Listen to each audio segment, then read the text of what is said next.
Antonio, Karen y Rocío, si no me equivoco, ¿no? ¿Sí o no? Y Carrizo, Micaela Carrizo. Ay, Micaela.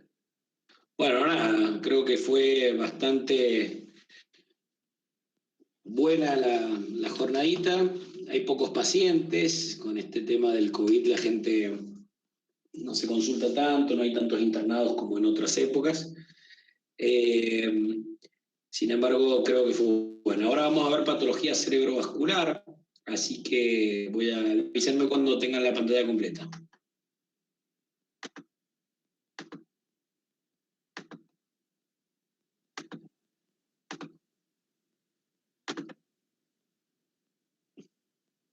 Avísenme cuando lo vean.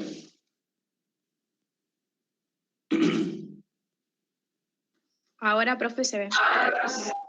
Bueno, hoy discutimos con los chicos y los que van a prácticos después, si van un paciente con patología cerebrovascular, van a tener un poquito de ventaja, varias cosas.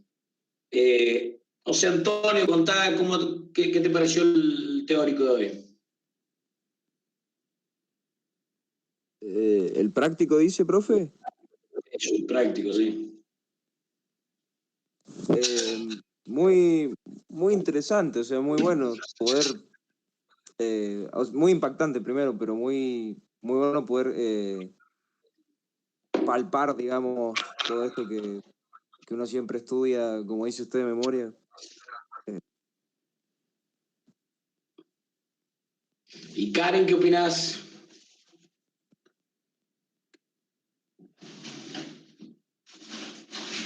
Karen se fue a tomar un mate, dejó prendido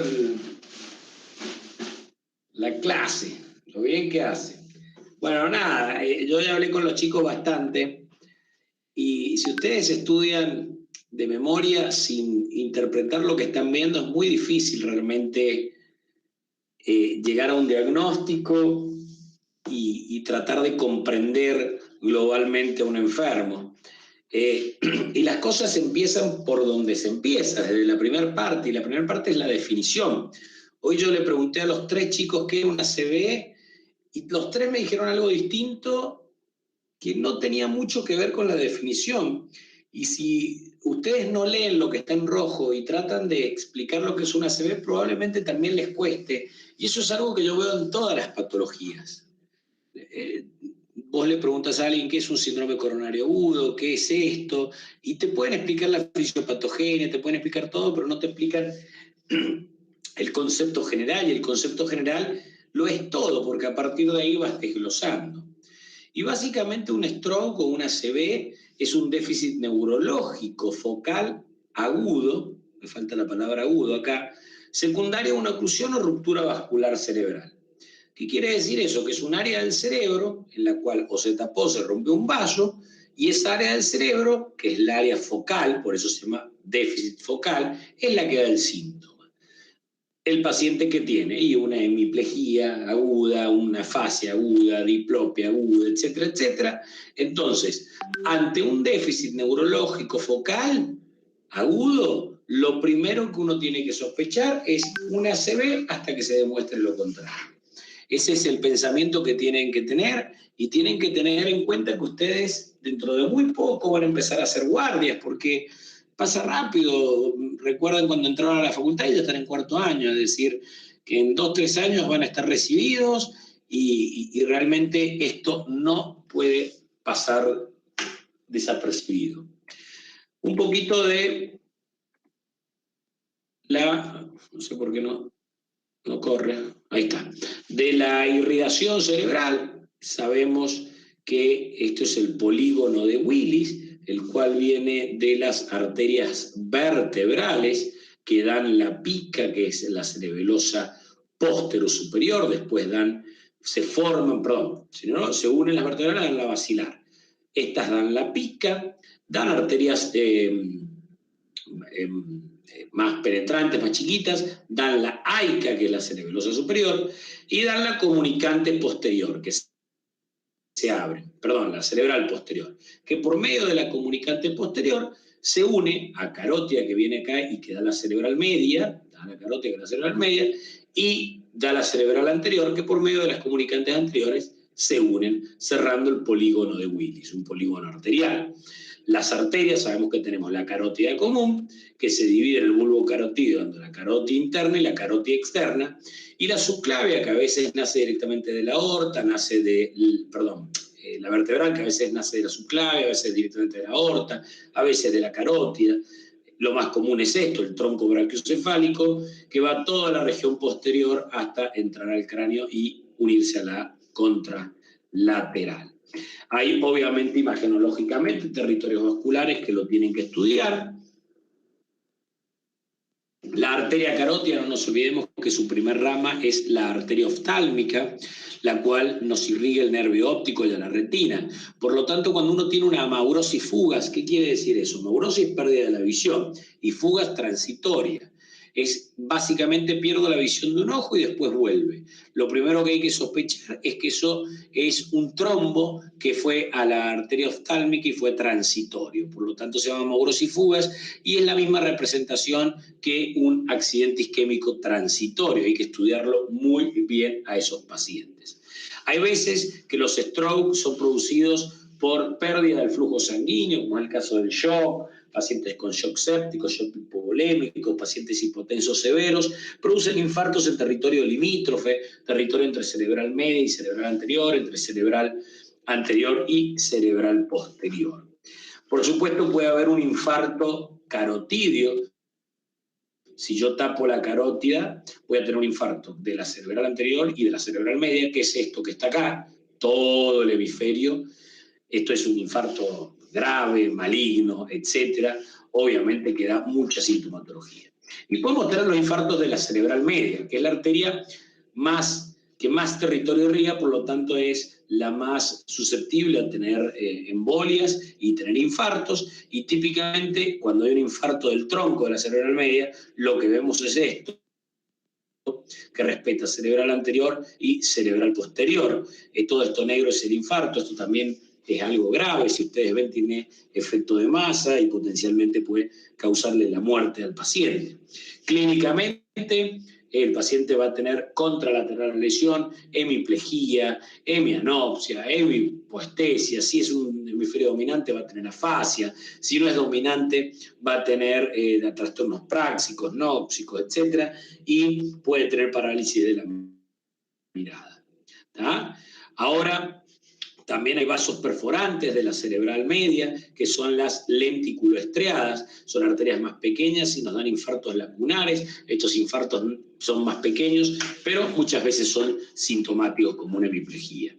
Esto lo vimos ayer, el homúnculo, y hablamos algo de congruencia e incongruencia ayer. ¿De qué hablamos? Que si yo tengo un infarto acá en la cápsula interna, el paciente va a tener una hemiplegia. Y cuando digo congruente, la debilidad va a ser igual en el brazo, en la cara y en la pierna. En cambio, si yo tengo un infarto cortical, por más grande que sea, imagínense que es todo este pedazo, el paciente va a tener una hemiparesia, pero va a ser incongruente, más en este caso de la pierna que del brazo, y si está más acá, más del brazo y la cara que la pierna. Esto siempre y cuando sea un infarto que no abarque todo el homúnculo. Si abarca todo el homúnculo, también va a estar hemipléjico el paciente. ¿Estamos? La arteria cerebral anterior es pericallosa, por lo tanto afecta principalmente en la parte motora de la pierna, también el área del lenguaje, ¿tá? Y los trastornos conductuales. Y las arterias cerebrales posteriores, sabemos que a esa altura están los lóbulos occipitales, por lo tanto puede tener hemianopsia, trastornos principalmente visuales, y cuando afecta a la pica o la aica, trastornos cerebelosos y del tronco que nos dan los síndromes alternos. Por lo tanto, clínicamente uno, sin tener la resonancia, puede llegar a sospechar dónde está la lesión. Esto lo pueden ir estudiando, son los distintos ramos. Ahora, desde el punto de vista, a ver, hoy hicimos este trabajo con los chicos de vista semiológico, ya sabemos cuál es la definición del stroke, ya sabemos que clínicamente lo podemos ubicar y podemos estar bastante seguros de dónde puede estar la lesión. Ahora lo que tenemos que hacer es buscar la etiología. Y desde el punto de vista etiológico, los ACV isquémicos se clasifican en cardioembólicos, grandes vasos, pequeños vasos, causa específica o indeterminado. Si ustedes saben la clasificación, básicamente de dónde puede venir un coágulo, del corazón, de las arterias, o bien taparse las arterias arriba o una causa específica, van a saber cómo tratar a este paciente. Generalmente los ACV de grandes vasos y cardioembolia, por eso les decía que es importante la clínica, tienen clínicas similares, tienen síntomas corticales, afasias, apraxias, la hemiparesia incongruente, etc. En el caso de grandes vasos vamos a encontrar estenosis de algunos de los grandes vasos, no vamos a tener foco cardioembólico, las lesiones generalmente son grandes. En la cardioembolia es muy similar, pero no tenemos estenosis carotidia ni vertebrales, y encontramos un foco cardioembólico como por ejemplo una fibrilación auricular. En los pequeños vasos las lesiones miden menos de 1,5 centímetros, es lo que conocemos como síndromes lacunares, y no tenemos nada ni en el corazón ni en las carótidas. Las causas específicas clínicamente es variable, no hay estenosis, no hay foco cardioembólico, y las lesiones también son variables. Y el indeterminado es aquel que lo estudiamos completamente y hay dos causas que lo justifiquen, por ejemplo, tiene una fibrilación auricular y una placa, o lo estudiamos completamente y no encontramos ninguna causa. ¿Por qué es importante saber la etiología de la ACV? Básicamente para la prevención secundaria, para evitar que el stroke se vuelva a repetir. ¿El stroke se puede volver a repetir? Sí, y si vemos esto en pacientes que tuvieron accidentes isquémicos transitorios, cuando fue de pequeños vasos a los 90 días se repite el 3.5, cuando es cardioembólico el 12% y cuando es carotidio el 20%. Es decir, que este paciente tiene altas chances de hacer un stroke y uno si hace un diagnóstico correcto, lo anticoagula, lo opera o hace lo que tenga que hacer y evita que vuelva a tener una ACV.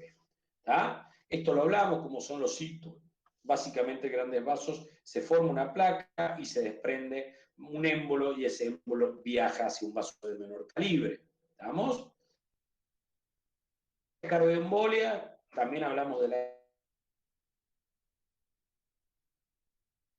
las auriculares, un trombo, enfermedad del nodo, un jam reciente, etcétera, y otras que son de moderado riesgo. Uno tiene que buscar signos de cardioembolia distales, como acá, o en la resonancia magnética, que tengamos lesiones en diferentes territorios vasculares, también habla de cardioembolia. Y los lacunares básicamente están relacionados a los factores de riesgo, hipertensión, diabetes, etcétera. Son infartitos menores a 1,5 centímetros, y cuando se juntan y hacen muchos infartitos, producen esto que es lo que se llama de Binswanger o una encefalopatía multiinfarto que se acompaña a demencia, trastornos de la marcha, etc. Desde el punto de vista clínico, los síndromes lacunares pueden ser motores puros, sensitivo motor, hemiparesia táxica, etc. Hay varios clínicamente, y el motivo de por qué son estos factores de riesgo que producen una lesión del endotelio del vaso pequeño hasta que se produce un accidente de placa y de un trombo. Depende cómo es la anatomía, podemos tener infartos más pequeños o infarto de tronco de las perforantes que se llaman, que son infartos grandes como si fuesen una macro laguna. Las causas específicas, hoy lo hablamos con los chicos, siempre hay que sospechar un infarto causa específica en personas jóvenes sin factores de riesgo. Uno dice, ¿por qué una persona joven, no sé, 30, 32 años, si no es diabético, no es hipertenso, no tiene nada, hace un ACV? Bueno, en este caso hay que estudiar que no hayan causas específicas como las trombofilias, enfermedades infecciosas como la sífilis, que sea un migrañoso y tenga una migraña complicada, que use drogas de abuso como la cocaína, etcétera. Otras enfermedades más raras también hay que estudiar en estos pacientes.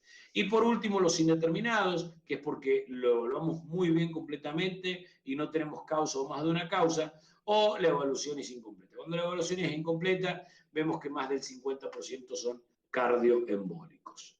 El ataque isquémico transitorio es aquel que dura menos de 1 hora con resonancia normal, todo el resto son ACV. Desde el punto de vista epidemiológico, es la segunda causa de muerte, después del infarto, la primera causa de discapacidad, hay un ACV cada 4 minutos, eso no está distante a la Argentina y genera un impacto socioeconómico enorme. Es decir, que mientras llevamos esta charla, que dura 40 minutos, 10 personas sufrieron un ACV probablemente en nuestro país. Muy bien. El stroke en la Argentina, esto es un estudio que se hizo hace un tiempo, es similar a todo el mundo, el 75% son isquémicos, son hemorrágicos, incluido hemorragia subaracnoidea, y si vemos, hay una gran cantidad de fallecidos principalmente al año de vida, y vemos que los independientes, en 185.000 pacientes, quedaron nada más que el 45 después de los fallecidos, es decir, que es un alto número de discapacidad. Desde el punto de vista fisiopatogénico, no nos vamos a enmascarar tanto acá, tienen que ir aprendiendo que cuando uno depriva de oxígeno se generan distintas cascadas que empiezan a afectar lo que produce aumento de calcio intracelular, mal funcionamiento mitocondrial, empieza a haber lesión y estrés oxidativo y por último muerte cerebral. ¿Cuándo consideramos una ACV? En todo paciente que hace un déficit neurológico focal de inicio súbito. ¿Ah? Los diagnósticos diferenciales, un síncope, que es una pérdida súbita de conciencia y el tono postural, rara vez el ACV se manifiesta con pérdida de conciencia. La crisis y parálisis de TOD, esto se ve en epilepsias parciales continuas, se agota el miembro y puede haber una parálisis que es por agotamiento. Las migrañas, hay veces que el aura migrañoso es una hemiplegia, por ejemplo, la migraña hemipléjica familiar, también el aura puede ser afasia, etc. Pero también puede haber complicaciones de la migraña, como es el stroke migrañoso.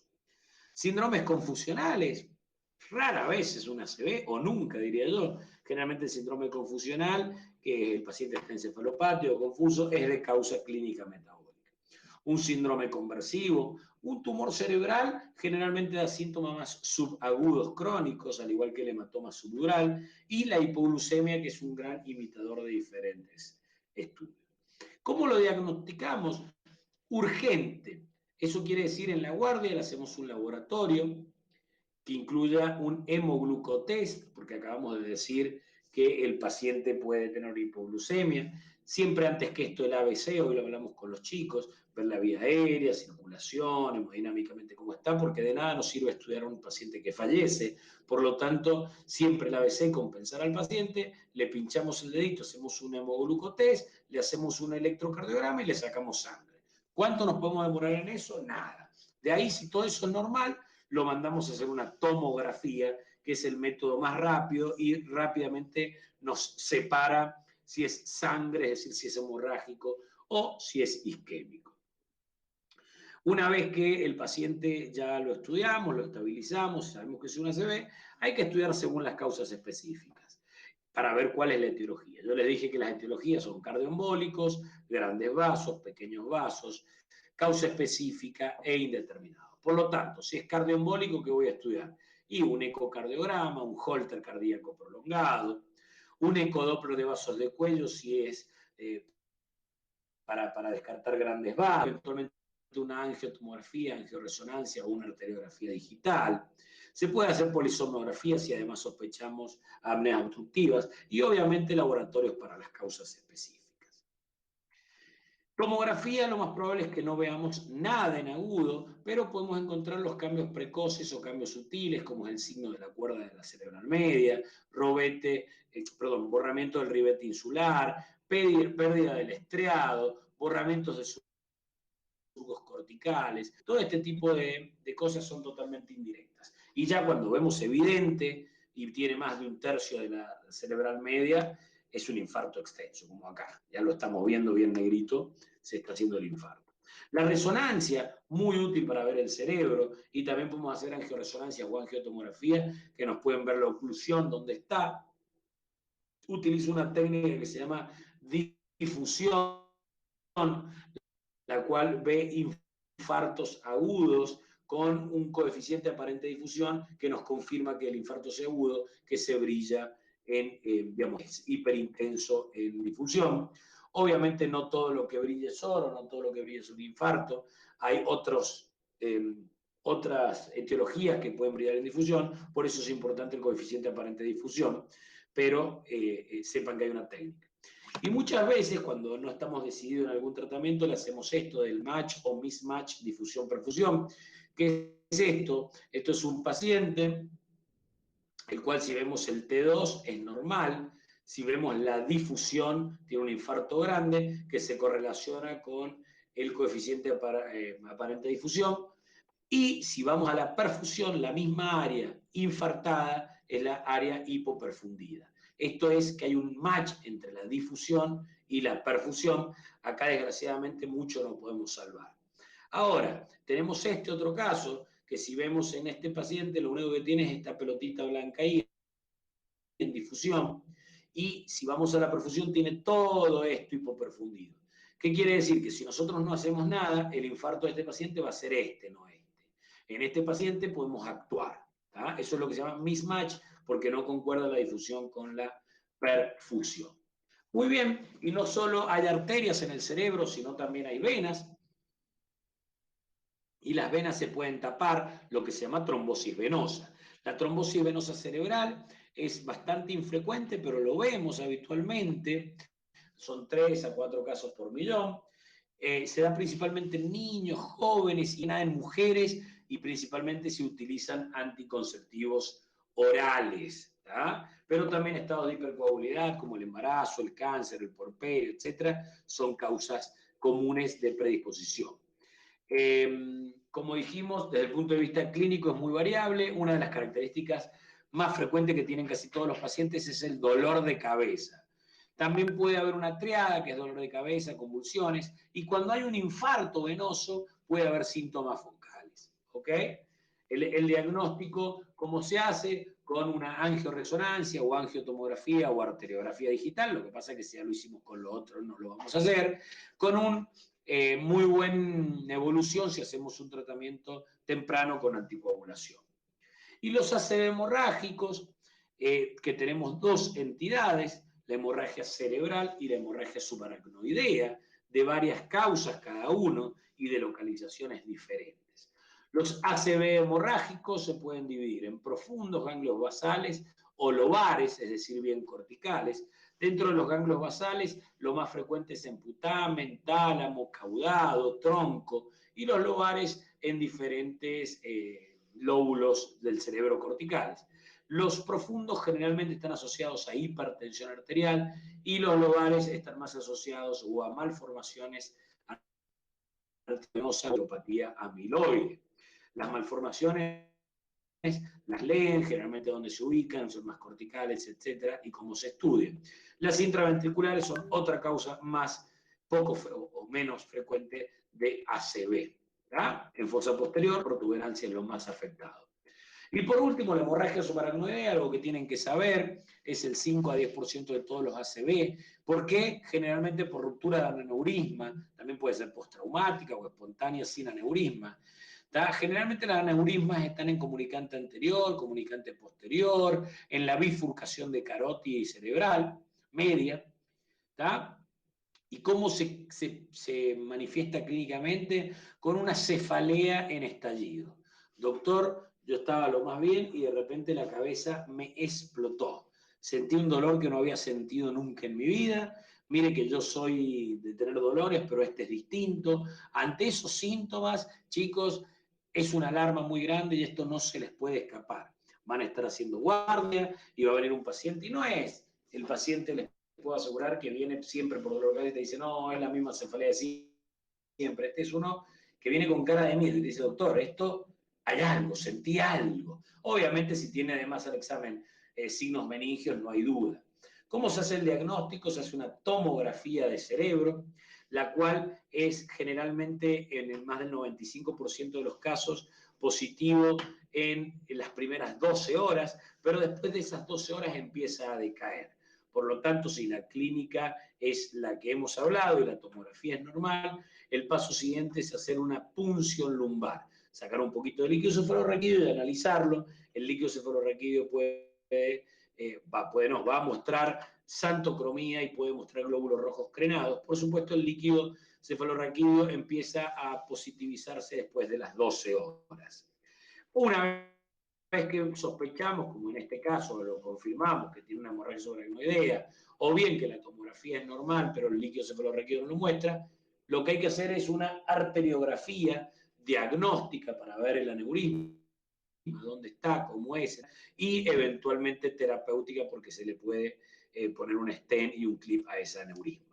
¿Tá? Hay escalas de hemorragias subaracnoideas, la de Hunt y Hess y la de Fisher, una es clínica y la otra es sintomática, que nos habla de pronóstico y conductas a seguir.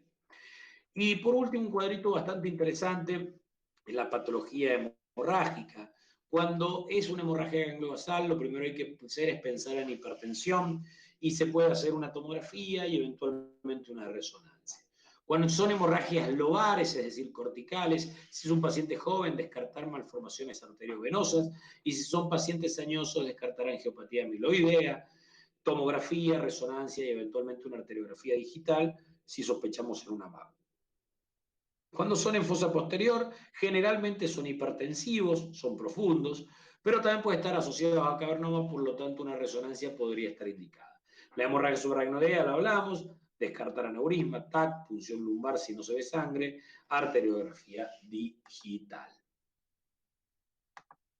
Bueno, ¿alguna duda de patología cerebrovascular?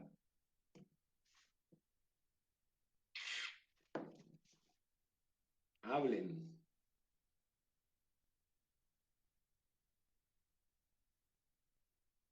Chicos. Profe, yo particularmente va muy rápido, pero después le digo las dudas. ¿Cómo después? Ahora estamos en clase.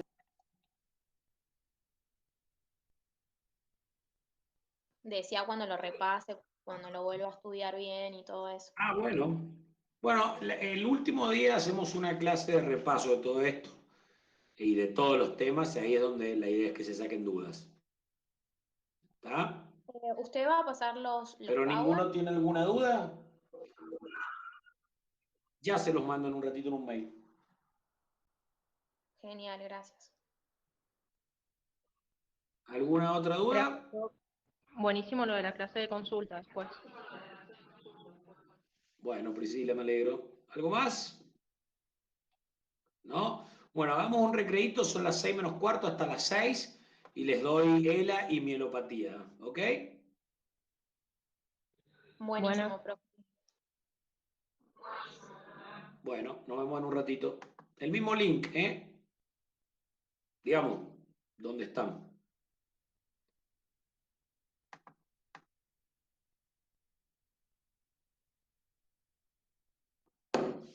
¿Están? Paula, Daniele, Antonio, Micaela, Romy Rosales, Cecilia Moreno, Karen y 3 más. ¿Están algunos o se fueron? Sí, sí, estamos. Sí, profe. Sí, profe. Buenísimo. Bueno, ahora vamos a ver si, a ver, hoy uno de los, Antonio y Karen y Micaela era la otra, siempre me olvido de la tercera, que estaba hoy. Una de las cosas que me plantearon es el déficit en semiología, es decir, el año pasado en Medicina 1 de neurología, que fue una sola clase de no sé qué, y bueno, es así, ¿verdad? Sí, profe. Hablen, che, si no es... Bueno, yo les expliqué un poquito ayer y hoy también lo vimos y creo que en el ejercicio que hicimos con los chicos de hoy, que la parte semiológica es muy importante para llegar a un diagnóstico. Entonces,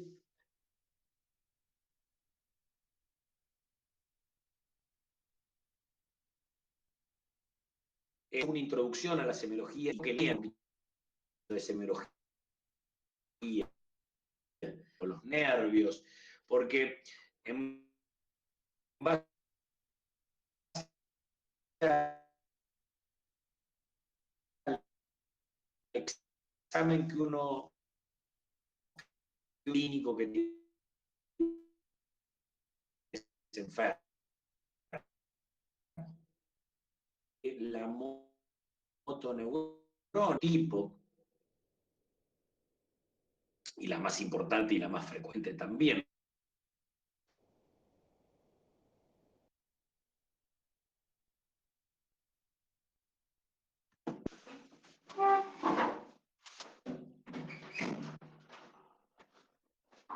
¿va? Que apague Netflix porque se me va de nuevo, le cambiamos tu teléfono, la metí en su teléfono y con Netflix. ¿Me escuchan?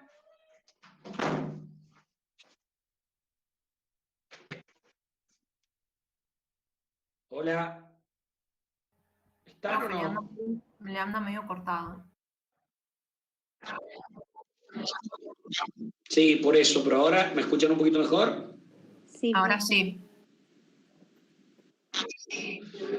Bueno, les decía de la parte de la importancia de la semiología. Cuando hablamos de enfermedades de neurona motora, hablamos de enfermedades de la neurona inferior o ambas. La neurona motora superior, acuérdense que está en la corteza cerebral, en el área motora primaria, en el área 4 de Brodmann, a nivel frontal, prerolándica, y la neurona motora inferior,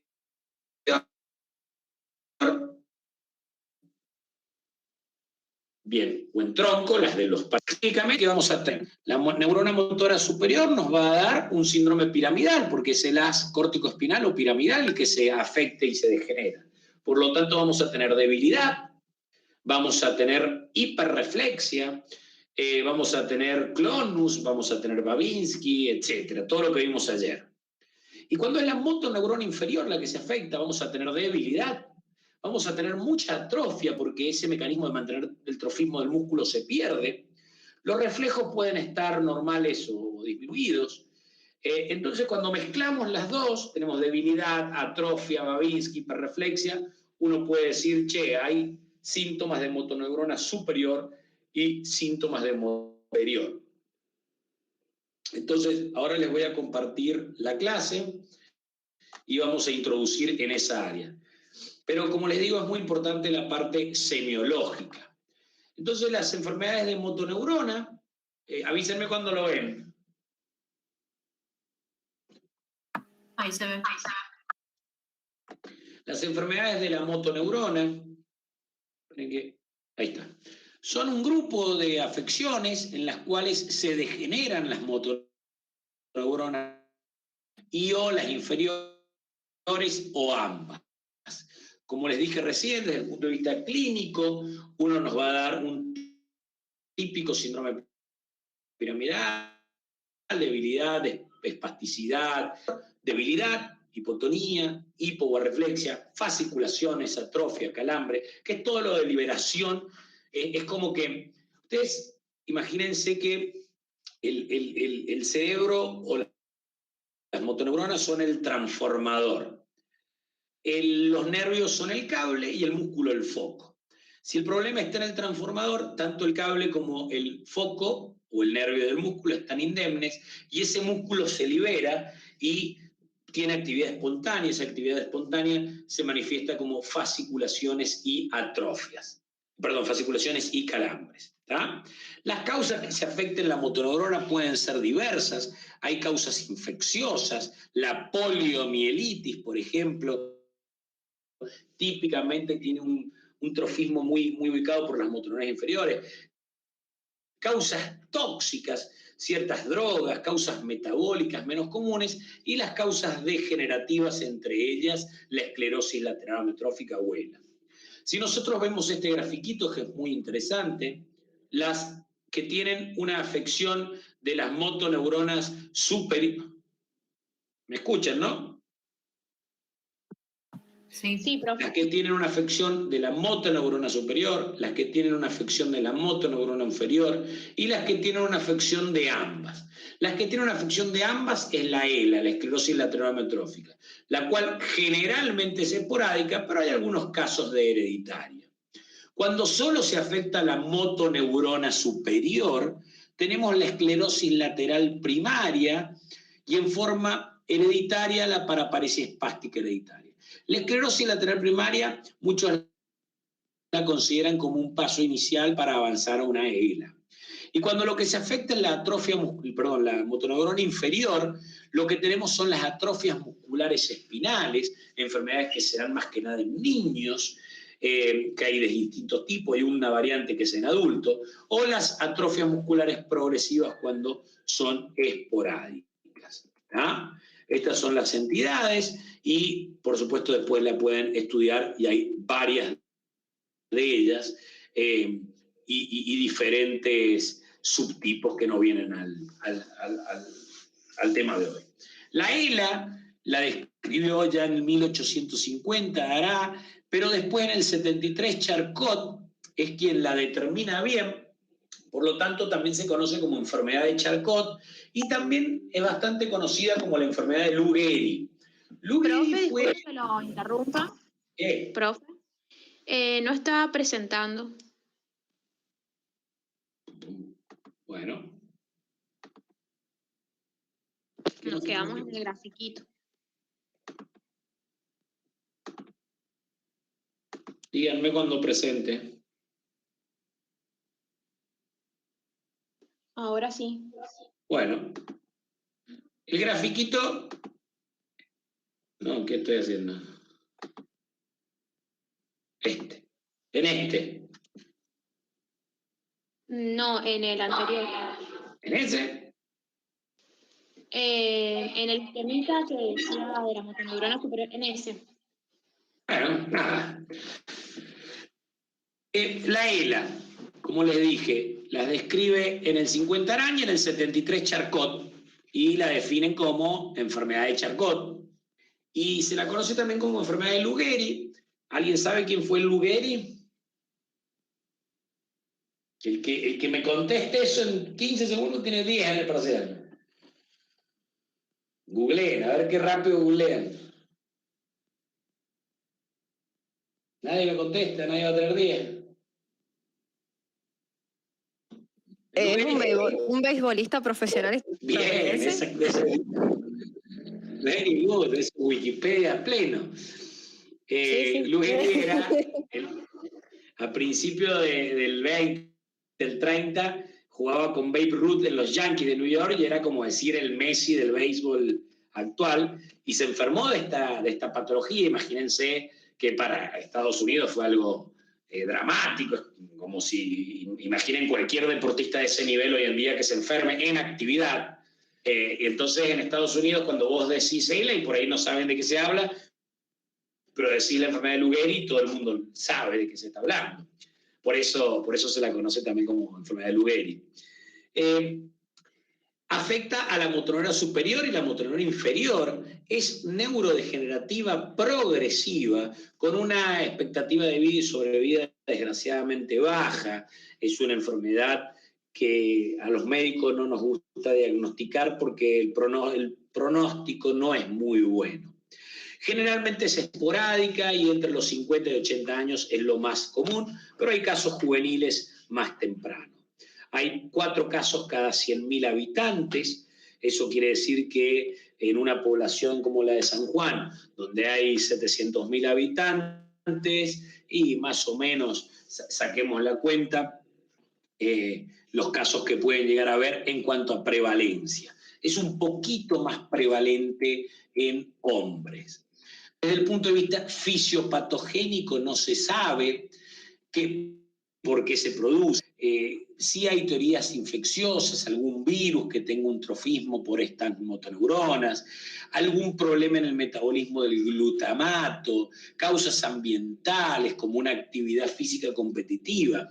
Y esto que se vio en Lou Gehrig se ha visto en varios deportistas de élite que después han tenido esta enfermedad. No sé si a alguno le gusta el rugby, pero había un mediocrown de Sudáfrica, Van der Verstoysen, que también tuvo esta enfermedad, por desgracia, y así son varios los deportistas de alto rendimiento que aparentemente serían un factor de riesgo. No se sabe si asociado a traumatismos repetitivos o qué. Y después hay factores genéticos epigenéticos, ambientales, todo eso lleva a una vía final que es la muerte de las motoneuronas superiores e inferiores. Y como les dije, hay un porcentaje de ella que es hereditaria, familiar, generalmente autosómica dominante. La primera mutación que se vio es una mutación en el gen de la superoxidismutasa, que está en el cromosoma 21. Actualmente hay muchos genes relacionados a esta enfermedad. Desde el punto de vista clínico, tenemos una afección de la motoneurona inferior a nivel de médula, a nivel de bulbo y de motoneurona superior. Según la clínica de cada lugar, es decir, dónde vamos a tener, si son los músculos vulvares de la motoneurona inferior, obviamente el paciente va a tener disartria, disfagia, hipotonía, fasciculaciones y atrofia de lengua. Eso es lo que llamamos la ELA de inicio vulvar, cuando el paciente inicia con estos síntomas, y por último va afectando segmentos cervicales, dorsales y lumbares con los mismos síntomas y signos de motoneurona inferior y de motoneurona superior. Algunos tips motores y no motores, generalmente empieza a ser focal y generalmente empieza en los miembros superiores. El paciente empieza con torpeza, al caminar, se le caen cosas y tenemos un 20% que inicia con estos síntomas vulvares. Desde el punto de vista de no motor, muchas veces el paciente tiene depresión, ansiedad, trastornos del sueño, constipación, babeo, mucosas espesas, hipoventilación, dolor, y si vive lo suficiente está muy relacionada a la demencia frontotemporal. Hay distintos fenotipos, la ELA clásica, la vulvar progresiva, de inicio respiratorio, etcétera, la cual depende de la característica clínica, es cómo empieza, pero a la larga todas pueden terminar igual. ¿Cómo la diagnosticamos? Se utilizan los criterios clínicos del Escorial y para diagnosticarlos es un diagnóstico clínico electromiográfico y hay que hacer distintos estudios. Hay una definición de la definitiva, probable, clínicamente probable y clínicamente posible. El electromiograma nos va a mostrar lo mismo que vemos al examen, signos de denervación. Es decir, como les dije, ese transformador no le manda la información al foco, entonces el foco está liberado al azar y está, que es el músculo, está haciendo lo que quiere y eso se ve como ondas agudas, potenciales de fibrilación. ¿Y eso cómo se ve? Cuando uno tiene el músculo en reposo, dejen cualquier músculo en reposo, el músculo tiene que estar quieto. Si uno pone una aguja en ese músculo, puede ver la actividad de ese músculo, que en reposo debe ser en silencio. En estos casos, ese músculo en reposo tiene todo este tipo de actividad. Obviamente hay que hacer un análisis de rutina, CPK, HIV, B12, cobre, etcétera, para ver que no haya otra causa. Resonancia de encéfalo, pueden haber en ocasiones hiperintensidades en todo el haz piramidal, que es por una degeneración valeriana. Y la resonancia de columna cervical es muy importante, porque puede haber una mielopatía cervical, un canal estrecho, principalmente en los pacientes que no tienen síntomas vulvares. Esto es lo que vemos, una severa atrofia con fasciculaciones, y es lo que estos pacientes nos demuestran. Las atrofias musculares espinales, dos palabritas, estas son enfermedades autosómicas recesivas, en los cuales comprometen la neurona motor inferior, dando atrofia y debilidad. Tenemos, ahora hay mucho dando vuelta porque hay tratamiento, la de tipo 1, que los pacientes tenían una sobrevida hasta los 6 meses, ahora ha cambiado con el tratamiento. Tipo 2, una sobrevida entre 6 a 18 meses, la forma juvenil después de los 18 meses, y las que comienzan en la edad adulta, que es la de tipo 4, con una incidencia más a los 20, 30 años. Y podemos ver esto con severa atrofia. El síndrome de Kennedy es un síndrome bulboespinal ligado al X de nombre. Entonces el paciente tiene afección de la motoneurona a nivel vulvar con mucha atrofia de lengua. Además se asocia a ginecomastia. Bueno, eso para saber un poquito de qué son las enfermedades de la motoneurona, y como estamos hablando de neurona motora, también hay que hablar de mielopatías, que son las lesiones de la médula. La médula espinal se puede lesionar y nos puede dar síndromes medulares, los cuales los pueden estudiar. Lo que es la sección completa es la mielitis transversa. Corto la médula y todo por debajo de esa lesión me va a producir pérdida de la funcionalidad motora, sensitiva, autonómica. No se olviden que la médula no solo conduce la parte motora, sino también sensitiva. Esta es la médula, se recordarán, fascículos descendentes, fascículos ascendentes, con la sustancia gris y la sustancia blanca, la parte, los haces espinotalámicos, anteriores, laterales, todo lo que es sensibilidad profunda, posterior. Por lo tanto, si uno ve este gráfico y se lo aprende de memoria, va a saber cómo es la clínica en base a si es una sección completa, si es en el cono, si es raquimedular, los cordones posteriores, etcétera, lo tienen que ir viendo. Esto es semiología pura y acordarse este grafiquito. Si ustedes se acuerdan de este grafiquito, entonces el paciente cuando lo revisa tiene trastornos de la sensibilidad profunda, pero tiene conservado lo motor, es un síndrome posterior. ¿Ah? Entonces esto puede estar asociado a sífilis, a déficit de B2. El paciente tiene todo preservado, la sensibilidad profunda, pero tiene abolido la termoalgésica y lo motor, es un síndrome espinal anterior, que lo más común es el infarto medular. Entonces, sabiendo el grafiquito y por dónde van las vías, uno puede saber de qué se trata esto. Las causas, como les dije, pueden ser vasculares, inflamatorias o autoinmunes, ya vamos a ver en la esclerosis múltiple, en la neuromielitis óptica, causas paraneoplásicas, causas infecciosas, un absceso, etc., causas tumorales, causas carenciales, falta de B2, etc., causas mecánicas como un canal estrecho y otras más raras. Por supuesto, la causa traumática, como este caso, un paciente con un accidente automovilístico, el cual tiene una clara fractura con lesión medular y un síndrome medular completo. La conducta siempre es estabilizar a este paciente y hacer una imagen de columna para tomar una conducta.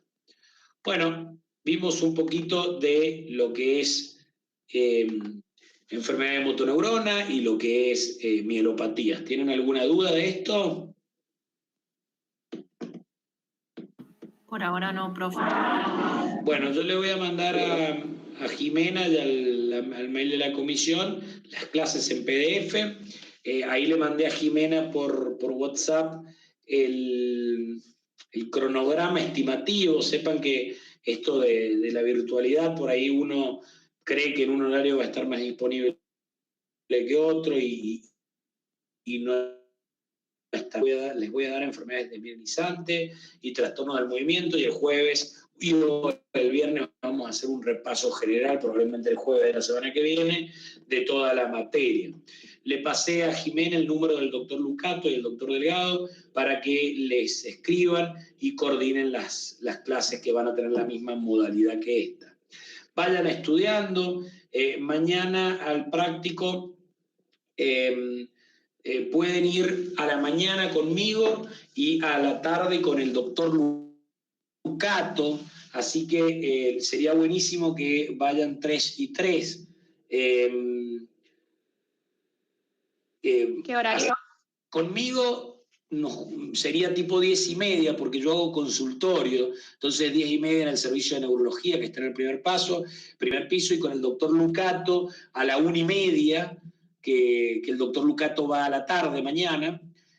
Pasarle a los 3 chicos que vayan, o a uno el celular del doctor Lucato, y que le escriban que van a ir a tal hora, o que le escriban para ver a qué hora se juntan. Así que divídanse 3 a la mañana, 3 a la tarde, así hacemos un práctico. ¿Les parece? Genial, profe. Doc, yo tenía una pregunta. Pregunte, Cecilia. ¿Qué bibliografía nos recomienda usar? Bueno, yo les voy a mandar las clases, es decir, pueden pispear de ahí. El libro que recomendamos para la cátedra y para el final es el libro del doctor Federico Micheli y del doctor Fernández Pardal, de Editorial Panamericana, la última edición. Yo no sé si lo habrá traído, el año pasado mandé para que lo compra la Catra. Si no tiene la última edición, la edición anterior está muy bien también, y ese sí estaba en la biblioteca del hospital. Incluso chicos de años anteriores, no sé cómo hicieron, pero lo tienen en PDF, le pueden pedir, seguramente alguien lo tiene, y lo pueden encontrar. Muchas gracias, Profe, doctor. algo que dijo de Ela. Sí, pregunte, Karen. Dijo que o sea, hay una frecuencia más baja en una ELA aria, pero ¿se hace algún testeo genético? No, mira, no es algo de rutina, pero cuando hay lo que se llaman las ELAs familiares, y te viene el paciente y te dice: mi papá falleció de ELA, mi hermano de ELA, uno lo sospecha, y se pueden pedir, hay paneles genéticos, el cual se puede hacer, muchos son de investigación, y siempre hay colegas que están trabajando con esta patología, principalmente en Buenos Aires, hay 2 o 3 que trabajan desde el punto de vista genético con esta patología, y uno los contacta, en ocasiones podemos conseguir que le hagan los estudios genéticos moleculares, porque es una patología poco frecuente y sabemos que el 20% es de causa genética, entonces muchos lo hacen con un fin bastante académico, y podemos conseguir que lo hagan. Pero no lo pedimos de rutina, salvo que sea, a ver, si el paciente no tiene ningún familiar y la ELA comenzó después de los 55 años, y lo más probable es que sea esporádico. Ahora, pacientes que empiezan muy temprano, con ELA 20, 30 años, o tiene 2 o 3 familiares, o un familiar afectado en una patología poco frecuente, hay probabilidades que estemos hablando de algo familiar. Bien, muchas gracias. ¿Alguna otra pregunta?